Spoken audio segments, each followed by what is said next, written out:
Jörg Völlnagel did his PhD in art history at Freie Universität in Berlin on illuminated manuscripts of alchemy, especially the Splendor Solis. He is currently, you were a curator at Kunstbibliothek for 10 years, 15 years? 3 years. Jörg is 13 years old and has 3 PhDs. He is currently the head of exhibitions, research, and projects for the Staatliche Museen zu Berlin. That means 18 different museums that he has to coordinate the exhibitions for. And we met, I guess, about 5 years ago, and decided that we really wanted to work together on an exhibition on alchemy, and see it in Berlin and see it in LA. And actually, one of the things that we came up with was basically sort of this modular idea of an exhibition that, well, in every major city that has rare books and art objects, you can use your local objects and apply the theme. And in Berlin, they had 18 museums. They don't need all the stuff that we're lending from LA. And one thing I didn't know about Jörg, or that I forgot, that he was trained as a goldsmith. So he has both the allegorical idea of it and the hands-on romance of the senses. As the first time we met, I had to give him the bad news that the Getty was not going to publish the English version of his book, Die Königliche Kunst der Alchemie, the Royal Art of Alchemy. And basically his response was to become one of my closest friends and to make sure that we were able to do a curatorial collaboration this year. Art of Alchemy here will appear in a much better version, because Jörg will be curating it, as Die Große Kunst der Alchemie. So while coordinating all the exhibitions of 18 museums, he has made sure that we got all the objects we needed here, and to be the lead curator on the show in Berlin. And I couldn't be more honored than to introduce my friend Jörg Völlnagel. Should I read what the title? You'll put up the slide, and you'll tell them the title of your talk, okay? Jörg Völlnagel.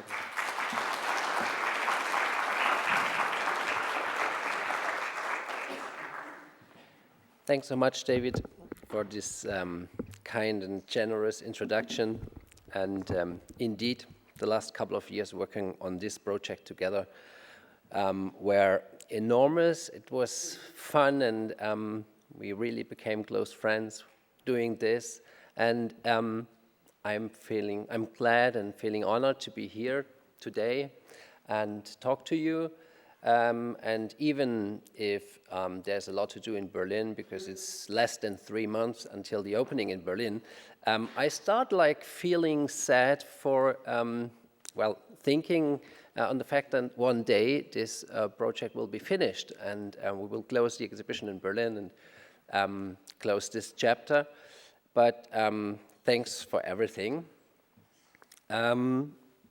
Today, I want to speak about an aspect of the art of alchemy which is present in both exhibitions, in Los Angeles and in Berlin, an aspect I worked on in the last couple of years since my PhD.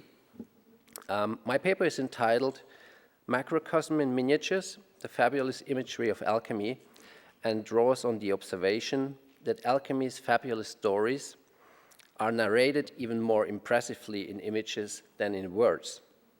They seem like fairy tales from the Arabian Nights, telling of mythical creatures, homunculi, hermaphrodites, royal couples, and the old that must pass away to make room for the new. Darkly enigmatic and at times bizarrely fantastical, they depict the alchemical process, attesting to the paradisiacal existence of the alchemical realm dominated by the sun. An increasingly allegorical visual idiom that reflects the highly imaginative, richly metaphorical character of alchemical language and narrative can first be observed in manuscripts of the late Middle Ages. although not yet sufficiently investigated, a number of arguments suggest that alchemical treatises with allegorical illuminations made their first appearance in the period around 1400. In many details of their motives, as well as in their stylistic traits, early miniatures in such treatises from the start of the 15th century thus call to mind German painting of the late 14th century, as represented, for example, by Master Bertram and his circle. They exhibit compelling parallels, in particular with contemporary representations of the Apocalypse, whose fantastical narrative content can be traced back, just like alchemical illustrations, to the text on which they are based.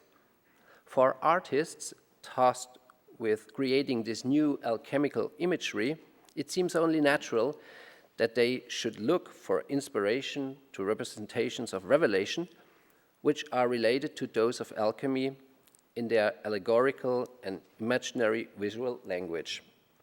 An example is the winged altarpiece by Master Bertram, today housed in the Victorian Albert Museum in London. I show it to you here. The interior presents 45 scenes of the Apocalypse, accompanied by inscriptions from the mid-13th century commentary by the Saxon monk Alexander.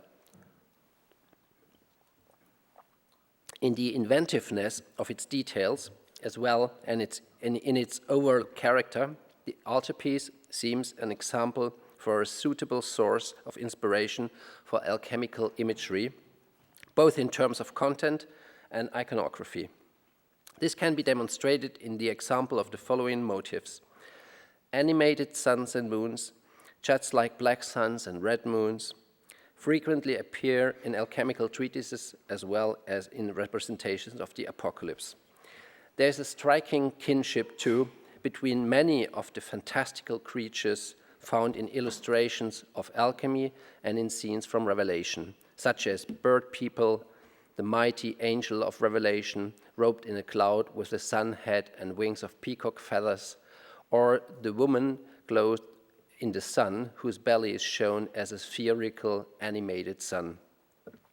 Traditional apocalyptic motifs, such as many-headed ground dragons and serpents, portrayed in ever more outlandish ways by artists over the course of time, as well as other terrifying creatures of the imagination, are frequently found also in alchemical imagery. The great age of illuminated alchemical manuscripts dawns at the start of the 1400s and lasts for a little more than 1 century. The beginning is marked by 2 manuscripts that make a significant contribution to the subsequent development of alchemical iconography. The Aurora Consurgens, which can be dated around 1410, and the Book of the Holy Trinity, produced in the same period. The following decades produce further alchemical codices with allegorical miniatures, of which 3 particularly splendid examples may be cited here: the Donum Dei from the second half of the 15th century, the Rosarium Philosophorum from the second quarter of the 16th century, and as the final culmination and its close, the Splendor Solis 1531 and 1532. In all but a few cases, the authors, artists, and owners of these alchemical treatises are unknown. Only with the printed images of the 17th century would this circumstance fundamentally change, something to which I shall return later on. It is correspondingly difficult to form a clear picture of the destination and function of illustrated alchemical manuscripts. We may assume, however, that these are not books of everyday use, but lavish codices that were deliberately intended to impress and with which wealthy patrons and owners evidently sought to demonstrate their education and their interest in alchemy.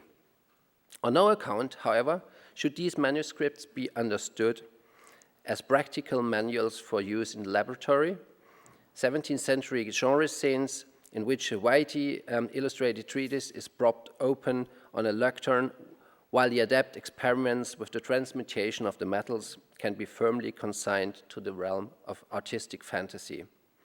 And yet, the earlier miniatures also provide detailed information about laboratory practices and emphasize the chemical aspect of alchemical imagery. With illustrated alchemical manuscripts since the late Middle Ages, the alchemist as an artist has created a specific imagery which is tantamount to a secret sign language. It is at the same time illuminating in its symbols, allegories, and metaphors, and in its analogies to laboratory processes and chemical reactions. Here, in its allegorical imagery, the art of alchemy, or the alchemical art, is absolutely original, independent, and unrivaled. Here, it becomes a creation in its own right, and the artist alchemist becomes its creator. This can be seen particularly clearly in the example of pictorial motifs of the chemical wedding. Medieval alchemy is dominated by the notion of a two-polar creation whose absolute balance includes paradisiacal states. It is the task of the adept to bring the polarities back into mutual equilibrium and to wed them to each other in harmony.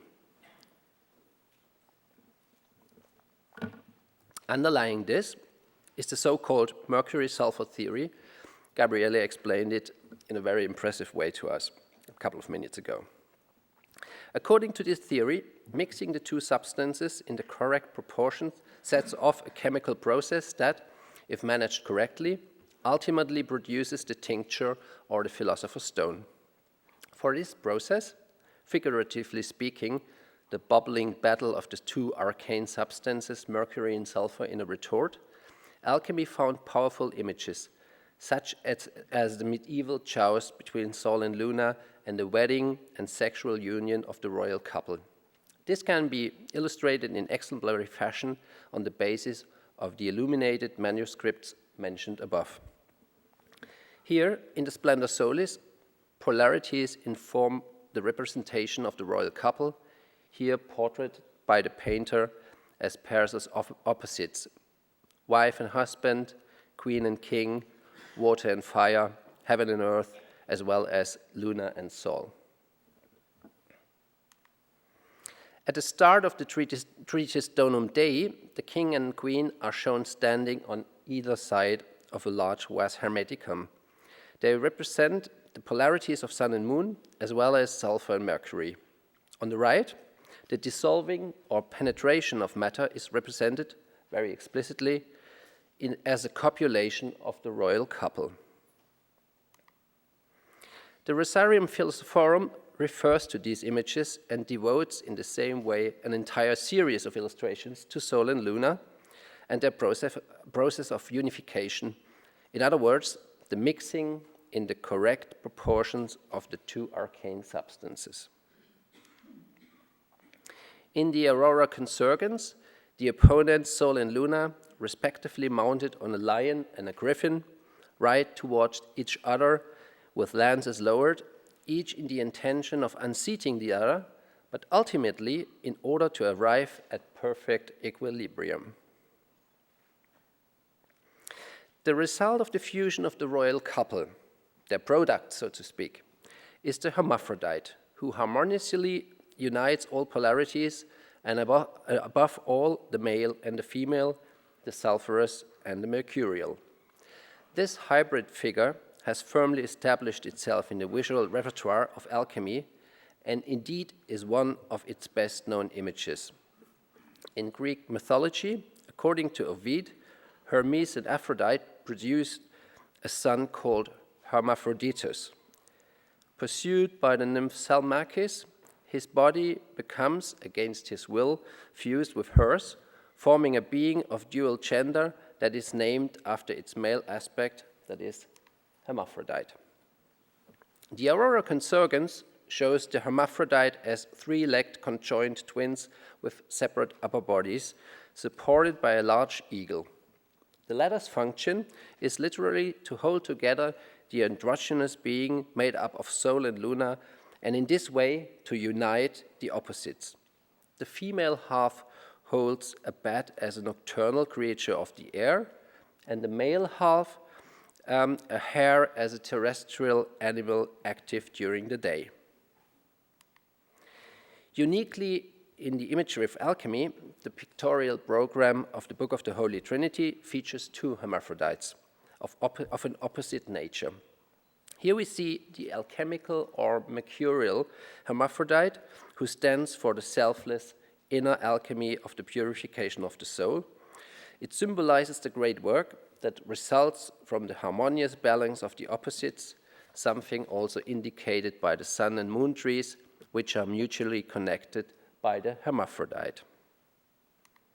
Antithetically, opposed to the alchemical hermaphrodite is the Luciferian hermaphrodite, and we showed this page in the exhibition in Berlin from the same manuscript. The Luciferian hermaphrodite, who embodies the outer alchemy, the material manufacture of gold, and is associated with the 7 deadly sins. Sword and crown allude to power and wealth as the hoped-for products of the false alchemy. The many-headed infernal creature slithering at the hermaphrodite's feet and snaking up its legs tells us that it is better to resist such corrupting temptations. This materialistic and egoistic variety of alchemy is of the devil and leads to damnation. That's the message. The children of the hermaphrodite are the 4 elements of nature: earth, water, air, and fire. In the Splendor Solis, they are symbolized by the world disk in the hermaphrodite's right hand and the egg in its left hand. The egg represents the totality of the 4 elements, out of which the rooster emerges as the 5th being, the quinta essentia, the quintessence, another important principle of alchemy. This visual representation of 2-polarity world picture is by no means an Arab and subsequently a European construct only. Rather, it is a phenomenon that spans the globe and for which powerful artistic images were found. Yin and Yang, or tiger and dragon, for example, in Taoism. We might hear more of that in the afternoon. And also the marriage of Shiva and Parvati in Hinduism. Yeah, more to come in the afternoon. For all its emblematic character, the hermaphrodite can ultimately also be traced back to a practical laboratory process. Since its 2 parents, the Greek gods Hermes and Aphrodite, were associated with the planetary metals of Mercury and copper, in medieval alchemy, the hermaphrodite served as a symbol for fire gilding.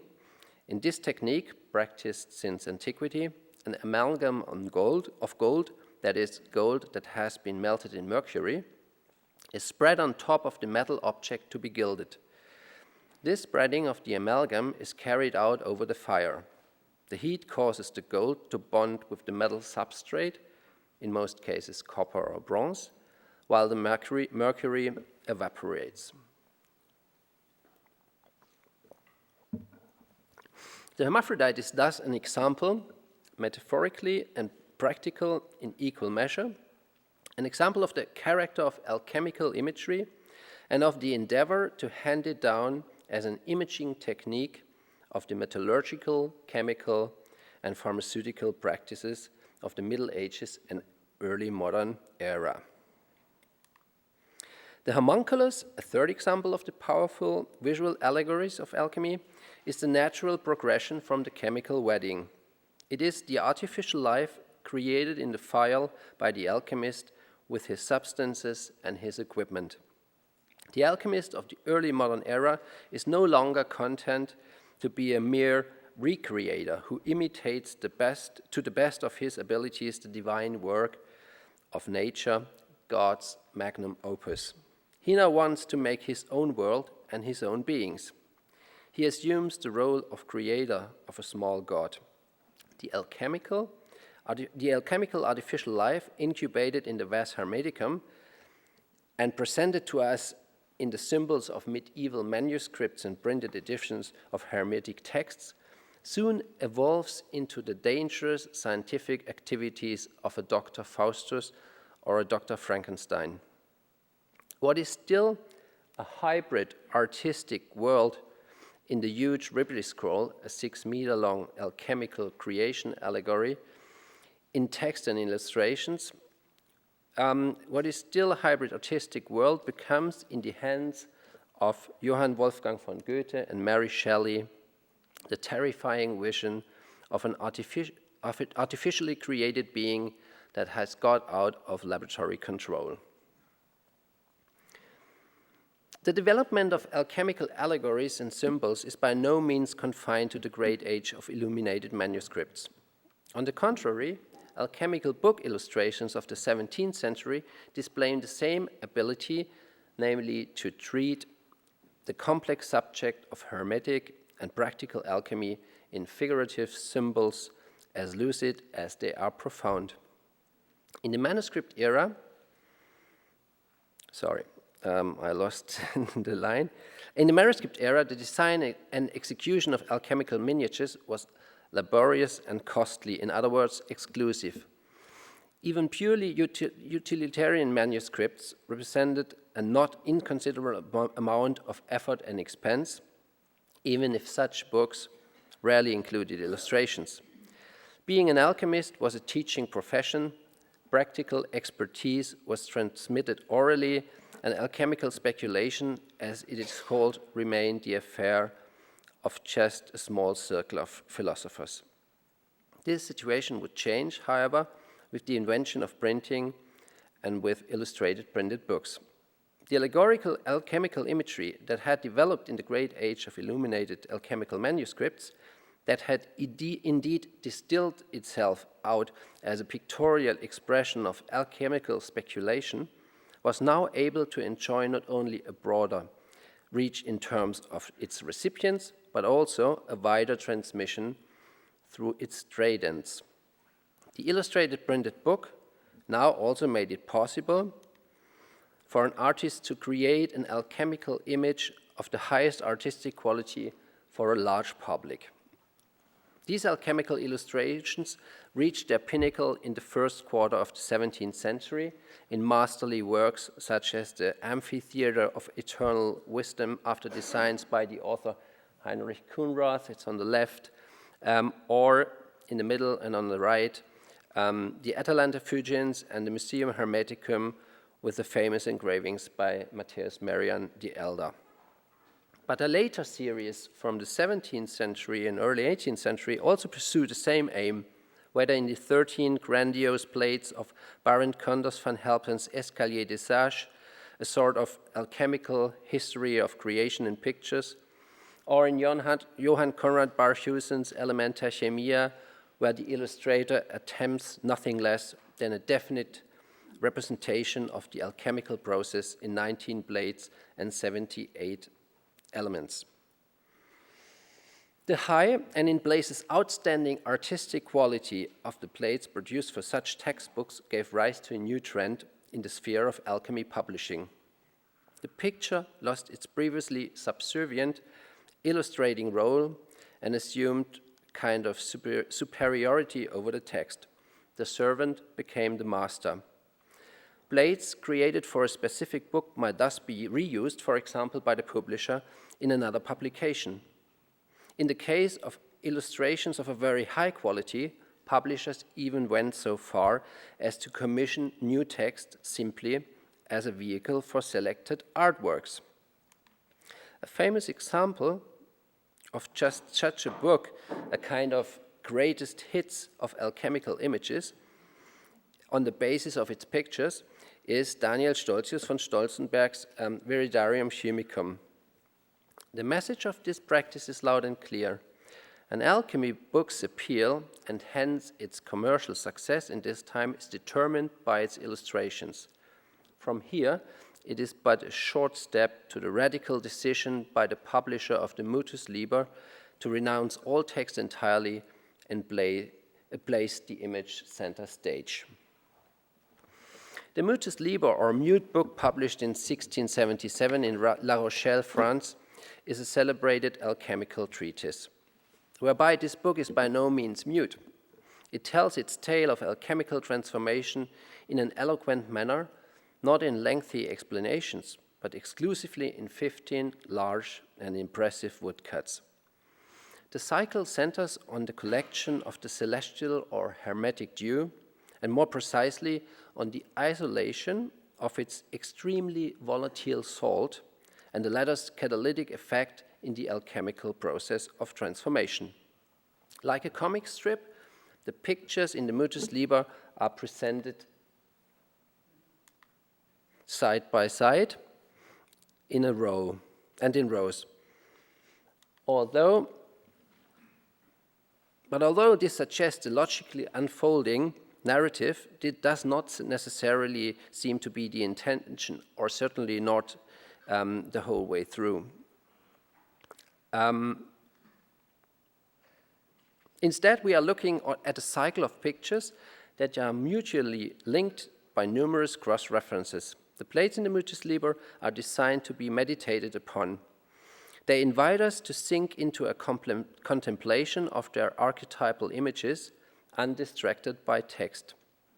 At the same time, however, their subject is the practical material alchemy carried out in the laboratory, as the interpretation of the 15 woodcuts shows. The fame of the Mutus Liber ultimately arises out of the radical decision by its author to communicate the teachings of alchemy and his own message solely through images. Let us now take a closer look at four plates from the Mutus Liber, which I hope will be lend weight to what I've just said. In this picture, this plate number 4, one of the key secrets of the physical work of alchemy is unveiled. It shows the collection of the celestial dew after it falls to earth.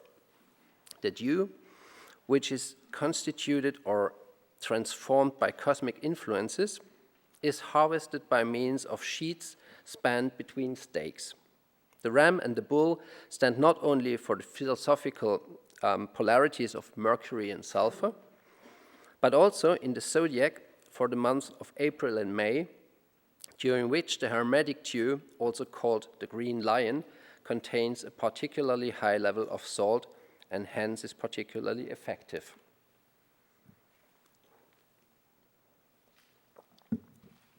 The next 3 plates in the Mutus Liber are devoted to practical alchemy in the laboratory and illustrated in a succession of separate scenes. In this plate 5, the hermetic dew is distilled with the alembic. A residue is left in the flask. As a liquid with 4 coagulated particles, it is ladled into a glass bottle by the female adept. She hands the bottle to god Vulcan, symbol of the secret fire, who uses its content to restore to life the dead child held to his breast. In the bottom register, the distillate is separated into 4 parts and heated in sealed test tubes. After 40 days, the contents of the 4 tubes are poured back into a single vessel and once again distilled and sublimated with the alembic. The remaining residue is dominated by a flower with 6 petals, the sulphurous corolla of the philosophic gold, which the male adept hands in a phial to the armor-clad sun god Apollo, the representative of celestial fire. The small flask containing the 4-part coagulate, given to Vulcan in the previous plate, is once again placed in the furnace. In plate 7, the distillate is combined with the essence sublimated in Vulcan's fire, heated in a bain-marie, and ladled off as a sort of cream. As a product, the female adept holds a flask with 4 asterisks in her left hand. These asterisks stand for a separated harmonic salt, which in the bottom register is presented to the goddess Diana or Luna. First, however, Saturn, who is devouring a child, is purified in the fire and with the distillate, whereupon he can enter the white phase of work together with Diana. I wish Matteo could try these recipes in the laboratory as well, because I really would like to know what the outcome is. The guiding spirit and artist of the Mutus Liber is concealed behind the pseudonym Altus, which in Latin means high or sublime, a clear statement of the author's ambitions for his work and opinion of his own achievement. It is easy to understand why the identity of this Altus should have caused much speculation. The suggestion that the author of the book is identical with its publisher is the most convincing. Whoever may be concealed behind the name of this artist, in terms of its conception, the Mutus Liber represents a pinnacle of alchemical imagery. By the same token, it marks the pinnacle of the creative power of the artist alchemist, who takes his medium, the image, so seriously that he trusts it to communicate his messages with no other explanatory support, just like an artist's book. It was the programmatic aim of the Mute Book to proclaim alchemical imagery as a universal language, as revealed by the foreword to the reader or lecteur that prefaces the first edition. Quote, notwithstanding the fact that the person who has assumed the costs of printing this book wished, for reasons of his own, to place neither a dedication nor a preface at the start, it was my belief that he would not find it amiss if I told you wherein this book is admirable.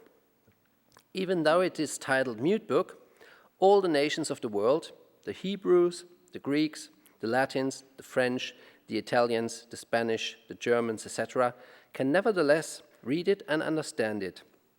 The scholars say that it is also the finest book ever printed on the subject, having things in it that no one has ever said before.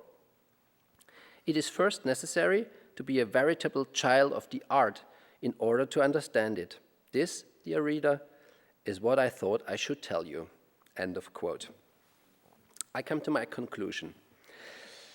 Unlike many of the major themes in the art of early modern era, alchemy remains an important source of inspiration for modern artists. The main reasons for this probably lies in the fact that alchemy is a creation myth and consequently has much in common with artistic production, as the fabulous illustrations found in alchemical manuscript and printed books clearly shows. As a self-proclaimed science of the innermost workings of the world, alchemy can claim to be committed by definition to the search for truth, here embodied by the philosopher's stone.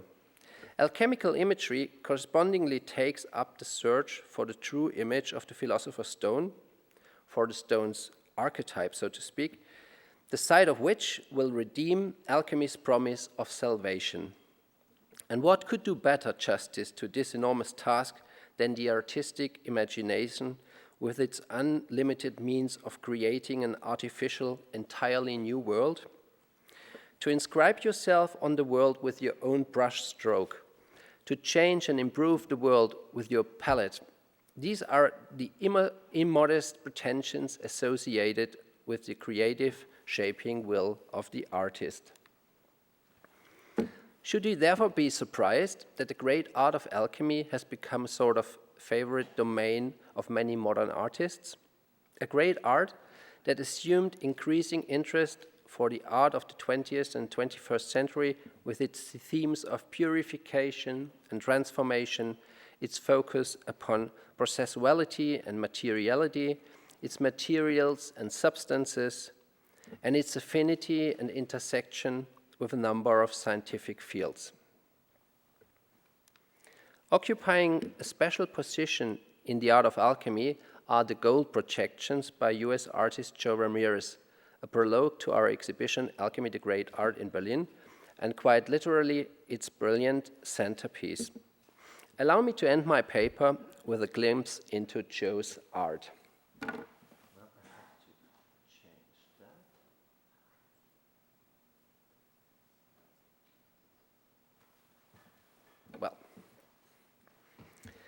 The gold projections are Jörg Ramirez's patented process for projecting images onto a gilded circular wooden panel with a slightly convex surface, a technique that creates an unseen, if not undreamt of, suggestive power, similar to what our forefathers must have felt when they first set eyes on the images in a magic lantern. It is not difficult to see that Jörg Ramirez owes his eye and his expressive powers to the art of the old masters. After classical training in painting and drawing in the Art Institute of Chicago, he worked for 10 years as a fresco and panel artist before turning to film and getting down to developing the gold projections, his life work, which encompasses the whole range of his artistic production. Even though he works with moving images, Jörg Ramirez is not a film director, he is a painter. He paints his films, paints his images on a gold ground as Cimabue did before him.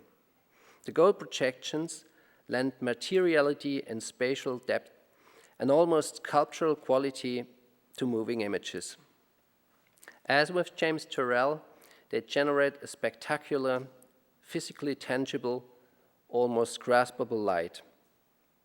They evoke memories of early sepia photography, revive the visually stunning era of silent film, and are reminiscent of the allegorical symbolism of dream images. Scenes from the unconscious, a hidden world. Jörg Ramirez gives birth to an unseen imagery of alchemy and its material expression on gold. Thank you.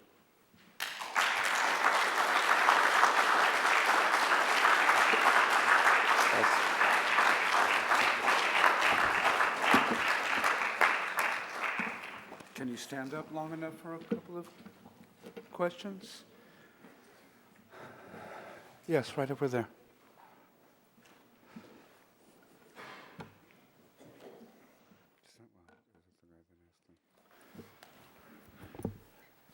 Hi, thanks very much.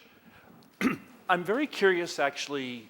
There almost seemed to be a reverse order in the way the imagery evolved. A lot of times I feel like imagery is used in pre-literate communication. A lot of religious paintings, for instance. People couldn't read, so they needed pictures to tell them what was going on. And here it's almost reversed in that it started with text and then became more and more illustrative as the arc continued. So I'm just wondering, what's the reason for that? Well, I don't know if I know the reason for that, but I guess this goes parallel to the development of manuscripts and printed books in general. Matteo and Gabriele showed us the symbols and the idea of alchemy in the early manuscripts, and these manuscripts were rarely illuminated or had rather simple sketches and rather simple apparatus in it. So I think it goes in the same way as with other topics in illuminated manuscript or in manuscripts. But alchemy was rather late, and that's something I always wondered about. For example, the Apocalypse or Revelation was illustrated in a fantastical way earlier, much earlier, and so I have no answer for that. The only thing is that I think it might have taken a little bit longer to find a proper way of expressing this complex topic of alchemy into the right symbolism and the right images and pictures. That's maybe the only explanation I could give.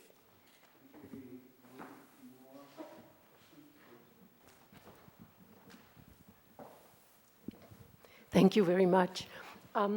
What I know about alchemy comes from the work of the Swiss psychologist Carl Gustav Jung, who went to great lengths to demonstrate that at least the philosophical alchemists, were portraying chemical processes, and at the same time were aware of undergoing an inner transformation, and that was a parallel process, and that they projected whatever happened in the alembic also from their psychological development. I wonder whether any of you wants to comment.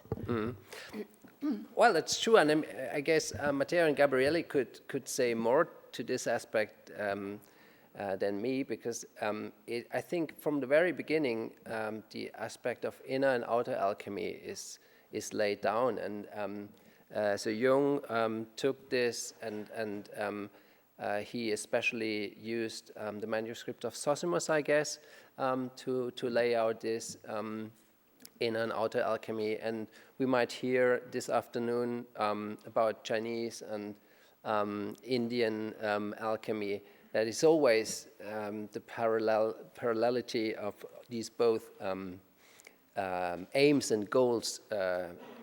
And also there's this proverb, a real alchemist doesn't want to make gold, because if he is a real alchemist, he doesn't need it, because he has this inner transmutation and is already healthy enough to not look for materialistic goals. I think it's maybe the picture is spoiled a little bit from the Baroque court alchemy in 17th, 18th century in Europe, where the only goal seemed to be making golds to cover the expenses of court culture. And I think that spoiled the picture, and Matteo's grant allows us to know more about the real ideas of alchemy, and to, in a way, correct this incorrect picture that comes from the Baroque era.